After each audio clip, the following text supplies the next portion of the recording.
le plus grand bâtiment municipal d'Europe. Oui, c'est gigantesque. Hein. Toutes les révolutions françaises se sont donné rendez-vous ici. La Fronde, la Commune, la libération de Paris. Oui, Paris outragé, mais Paris libéré. Oui, c'est vrai que c'est ici que De Gaulle a prononcé son célèbre discours à la Libération. Et c'est animé, en tout cas aujourd'hui. Bah, il y a la patinoire. Oui. C'est ici qu'il y a le bureau du maire à Paris. Et d'ailleurs, les appartements privés du maire ont été transformés en crèche municipale. Ça, c'est une bonne idée. Deux femmes se disputent le bâtiment pour les municipales cette année. Et oui, deux femmes, c'est bien. Quand on parle de la journée de la femme, je pense que c'est pas mal. Il était temps. Il était temps. Il y a eu aussi beaucoup de baisers célèbres ici. En particulier le baiser de l'hôtel de ville, Douaneau. Eh oui. Alors je pense que dans ce qu'on va voir, il y aura aussi des baisers, non? J'espère. Oui. J'espère. Sur la façade de l'hôtel de ville, il y a 150 statues de personnalités parisiennes. Molière, Voltaire, Georges Sand, mais pas encore la vôtre, Barbara Bouy. Oui, ça je doute vraiment que ça arrive un jour. En tout cas, on va y travailler. Bienvenue dans votre Paris des Arts. Merci. Vous êtes créatrice de mode, vous venez d'exposer votre dernière collection à la Fashion Week à Paris. On va évidemment dans cette émission parler de vos créations, mais avant, puisqu'on est ici à l'Hôtel de Ville, on va aller voir l'exposition Brassailles pour l'amour de Paris. Ah, c'est un pur plaisir. On y va? Oui, on y va.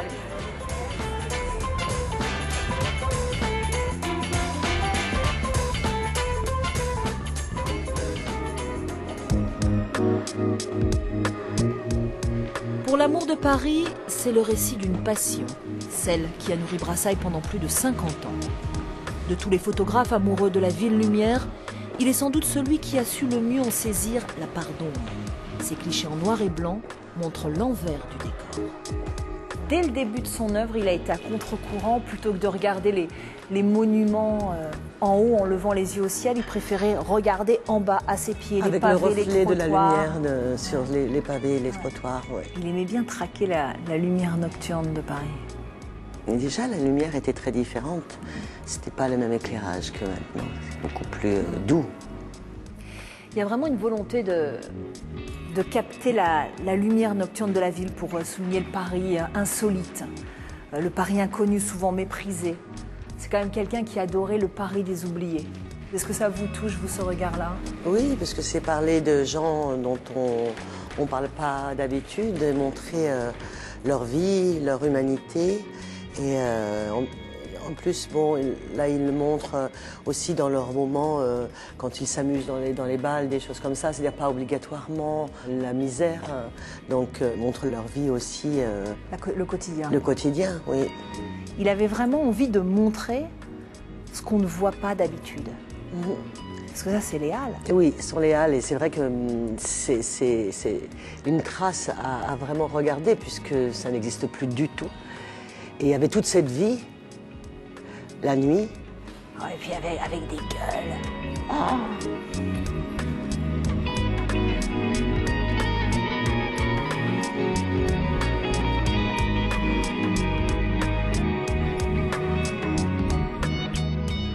Il a fait quand même quelques baisers lui aussi.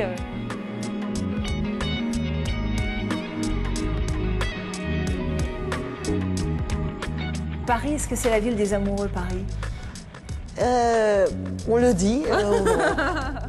Et ça donne encore ce côté un peu le symbole de cette ville romantique où on peut faire des belles rencontres. Bon, en tout cas, c'est une expo qui vous ressemble. Le noir et le blanc. Oui, le noir et le blanc, oui, bien entendu dans mes collections, mais aussi dans les photos. J'ai une prédilection pour les photos en noir et blanc.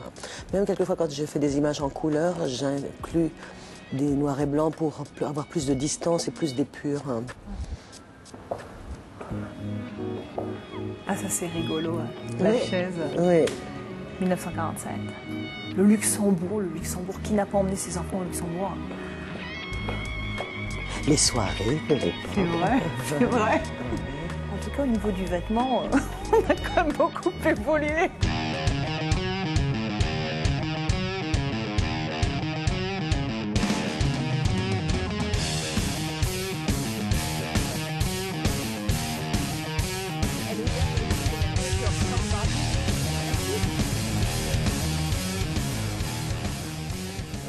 Barbara Bouy, vous n'avez pas tout de suite eu envie de devenir créatrice de mode. Vous avez d'abord usé vos fonds de culotte sur les bancs de la Sorbonne. Vous avez étudié la littérature. Vous avez aussi caressé l'idée de devenir comédienne. Comment est-ce que vous en êtes arrivée au stylisme? Écoutez, c'est vrai que c'était absolument pas prémédité et c'est pas une vocation d'enfance. Mais j'avais toujours eu cette volonté d'écriture. Donc c'est pour ça que j'avais fait des études littéraires au départ, puisque je voulais plutôt écrire des livres. Et en fait, quand j'ai rencontré le média de la mode un peu par hasard, je me suis rendu compte que ça pouvait être ma forme d'écriture. Mais il faut quand même savoir dessiner. Oui, alors ça c'est quelque chose qui est assez étonnant parce que moi j'ai fait aucune école de mode, je suis autodidacte et en fait quand il a fallu que je dessine pour expliquer ce que je voulais puisque les mots n'étaient quand même pas suffisants, je me suis rendu compte que je savais dessiner. En 83, vous entrez dans le monde de la mode en ouvrant une première boutique atelier, une boutique donc qui s'appelle Kabuki et c'est là que vous avez commencé à créer. Oui. Parce que c'était les années 80 et à cette époque-là, il y avait une vision de la femme dans la mode qui était plutôt ou executive woman ou vraiment très sexy, glamour, trop pour moi. Enfin, je trouvais qu'il y avait un mode de séduction féminine qui était différent, peut-être plus en subtilité à exprimer, et qu'on pouvait être une femme de caractère fort ou en tout cas une femme affirmée sans être déguisée en executive woman. Donc c'était déjà par un rejet, en fait, que j'ai eu envie de faire ça. Premier défilé à Paris, nous sommes en 1987. Ça a été un immense succès, puisque un an plus tard, vous ouvriez la première boutique Barbara Bouy, et c'est au même moment que la marque s'internationalise. Oui, en fait, tout est arrivé assez rapidement. Dans le sens où nous n'étions pas vraiment structurés pour un développement aussi rapide. Donc c'était assez surprenant. Il a fallu réagir et répondre à la demande. Mais je pense que c'est vraiment une grande chance en même temps. On les a vus évoluer au fil des années, vos collections. Il y a quand même des constantes. Le cuir, le noir, le blanc, notamment cette année, beaucoup de contrastes noir et blanc. Les clous, les polonais aussi, beaucoup. Un peu la fourrure. Vous aimez aussi abolir les codes masculin, féminin, jour, nuit. Vous n'aimez pas les frontières. Ah oui, oui, complètement. Par exemple, toutes les pièces que j'emprunte au vestiaire masculin, en fait, je trouve que mettent complètement en valeur la féminité. C'est presque quelque chose qui peut être encore très touchant dans une femme qui est avec ses petits pantalons un peu rockabilly. Et donc, c'est pas du tout un côté androgyne dans le mauvais sens du terme. Je pense que, en fait, c'est presque le contraire. C'est qu'en effet, c'est plus pour exprimer le côté féminin et fragile de la personne. Vos collections, elles sont souvent très rock. Le défilé à la Fashion Week à Paris, il est presque punk. Oui, exactement. Mais dans des pièces qui sont des pièces avec lesquelles j'ai joué, qui est bien entendu le perfecto, des petites mini-jupes mais qui deviennent finalement des basques pour habiller les pantalons, le travail des zips, le travail des clous, mais en fin de compte, il est du coup pas du tout utilisé comme ça pouvait l'être du temps des punks. À la fin, ça devient aussi beau que des vêtements d'exception pour aller à une soirée.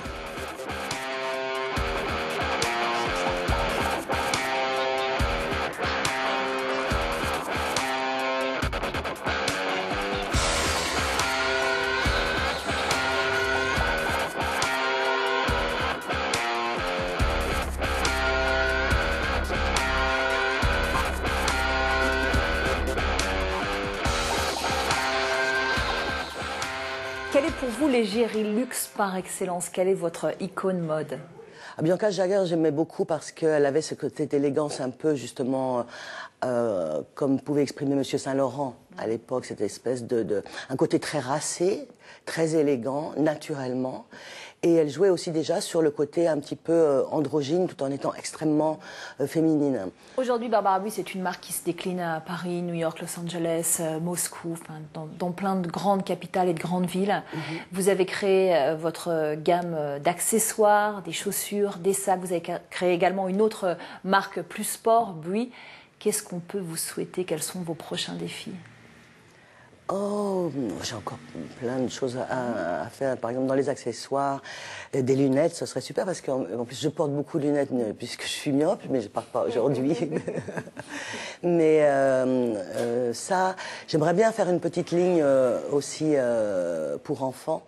J'ai une fille de 9 ans et ça serait ma grande muse si je le faisais.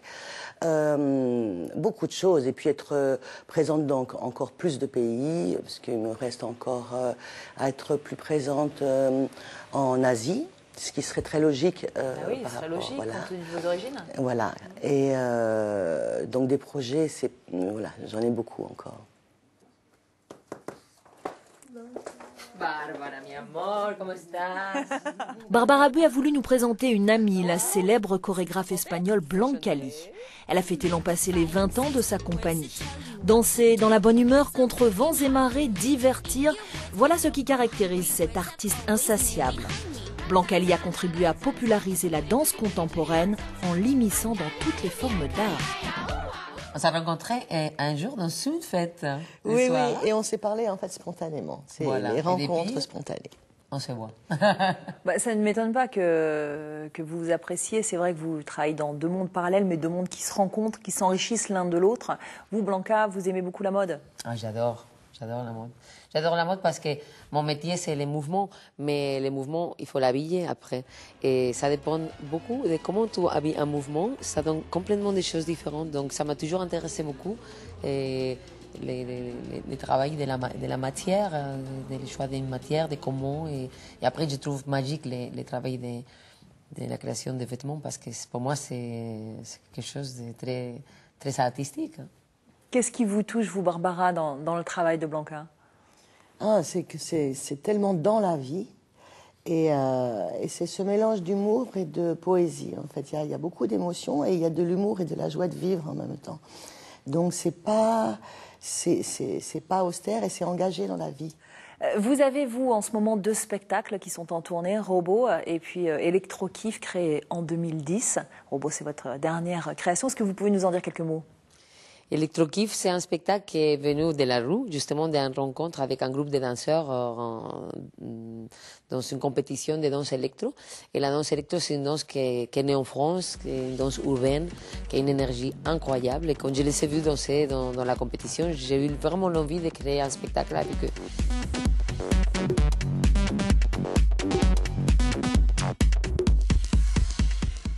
Et Robot, c'est un spectacle qui a surgi justement aussi de la vie, mais totalement dans un autre contexte, que c'était parce que je me rendais compte que les machines rentraient dans ma vie de plus en plus et que j'avais des contacts avec les machines dans mon quotidien tous les jours et qu'il y avait des choses qu'avant je faisais tout seul, que maintenant je fais avec les machines. J'ai commencé à penser, est-ce qu'on pourrait faire aussi un spectacle avec les machines? Ça nous amènerait où? Les jours où les machines font partie vraiment, ça veut dire que les robots vont rentrer dans notre vie. Et voilà, et à partir de cette réflexion-là, le spectacle est venu.